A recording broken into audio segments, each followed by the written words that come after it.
global controls will have to be imposed, and a world governing body will be created to enforce them.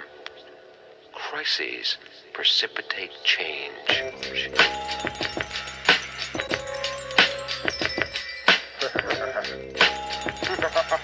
Secretly plotting your demise. I want to devise a virus. Hello everyone, Darko2012 here with Global Government News, covering an article titled Glenn Beck Associates Tea Parties with Austin Bomber, asks if Austin Bomber is, quote, radical constitutionalist, sorry about that, and it's coming from Information Liberation, February 19th, 2010, and I'm just going to run it off Infowars because they got a nice little platform, nice bright, clear, legible page here that I'm going to just stick with here. But the credit definitely goes to Information Liberation, so don't forget to check out that site. I'll post the link as well. Yeah, I'll post the link to that as well as this one. So, coaxed in rhetoric and uncertainty, Glenn Beck on his TV show immediately after the Austin plane attack clearly suggested that there may be a relation between the bomber and the Tea Party movement. He went into a scripted screed about the Tea Parties needed to get away from anyone calling for a revolution, whether it's a Tea Party revolution or a communist one. He knows full well the Tea Party movement isn't about restoration of our Constitution and Bill of Rights. No one has ever suggested a violent revolution involving flying planes into buildings, and for him to even suggest that there is any connection shows his true colors.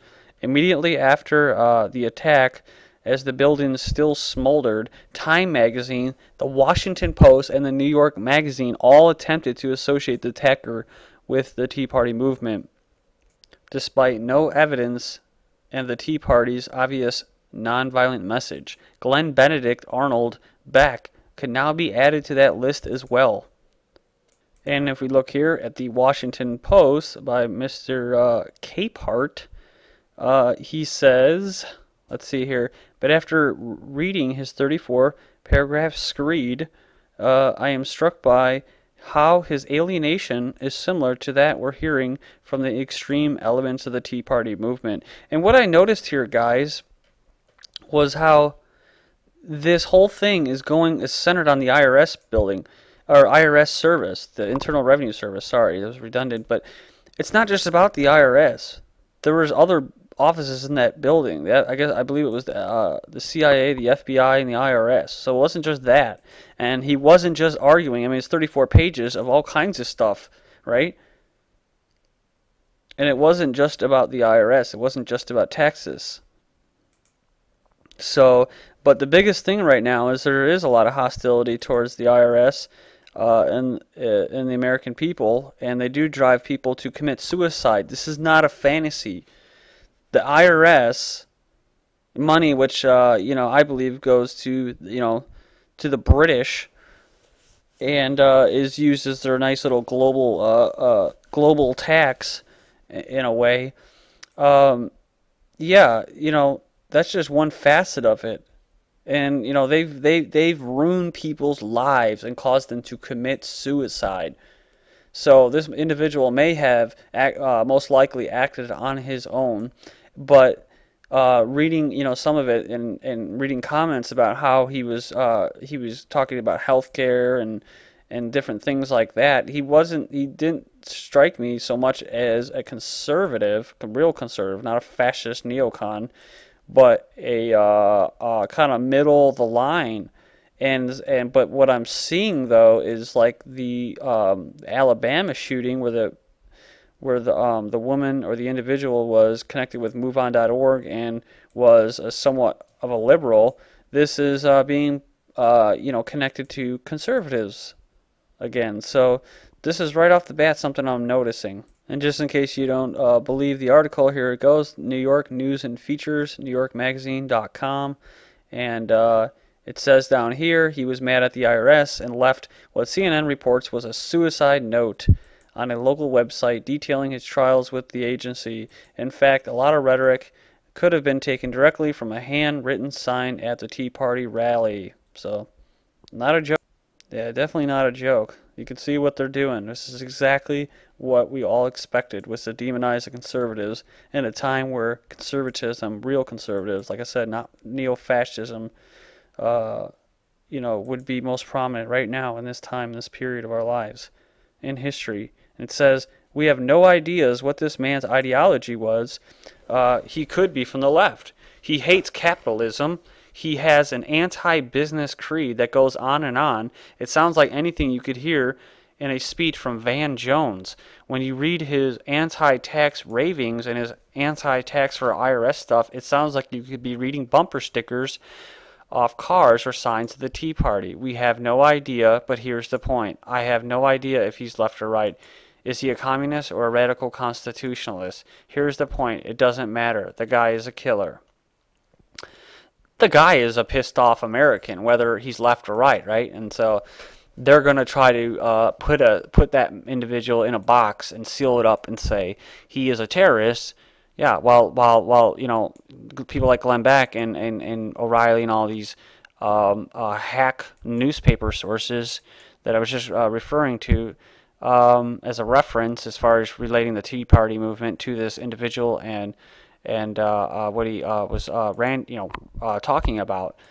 And so yeah, you got a lot of people like Glenn Beck and all them who are all for bombing innocent women and children in Afghanistan and Pakistan using drones.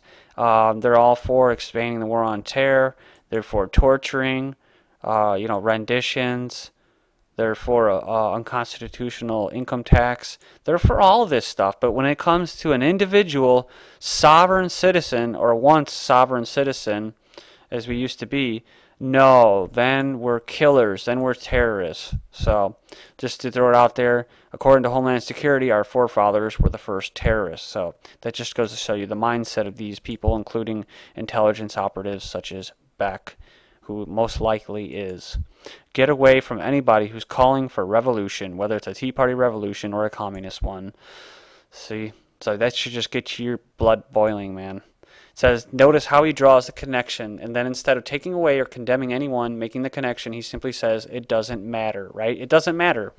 Actually, it does matter, Glenn Benedict. Real patriots who want the government to follow the Constitution and Bill of Rights are in no way terrorists or violent criminals.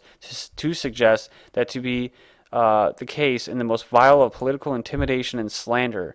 How dare you and the Washington Post, New York Magazine, and Time make the connection and act as though you are a red-blooded American? The Tea Party movement you claim to support has never been about terrorism or violent revolution, and to suggest that to be the case, but then say it doesn't matter, is inexcusable and despicable.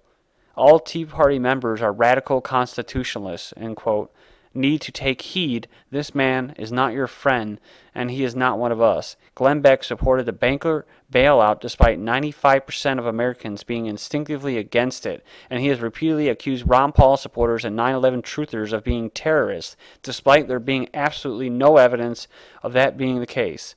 He has also recently been repeatedly calling for the most socialist and oppressive tax scheme of all time in the form of Europe's socialist VAT tax, a tax on every single exchange, which Beck says he needed to pay off the foreign bankers who own our illegitimate national debt.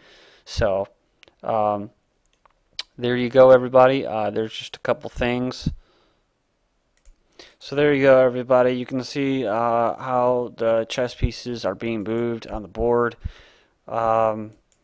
He is not an American. He is a traitor. And I've been called a traitor, for making a couple of videos because I wanted to at least see what the hell was going on with this whole thing. I wanted to make sure I kind of was starting to get the bigger picture as far as what's going on here. And I think we're going to know more and more as it comes out. But you can see already what they're doing with conservatives. They're scared, man. The establishment is scared of conservatives. They're scared of the fact that the United States is one of the last countries that actually has gun rights. And they're scared that we have free speech in this country. And they want to turn us into China with the internet. And they want to basically take our guns away or just make them pretty much unusable by squashing ammo supplies. So thank you, everybody. Thank you for checking this out.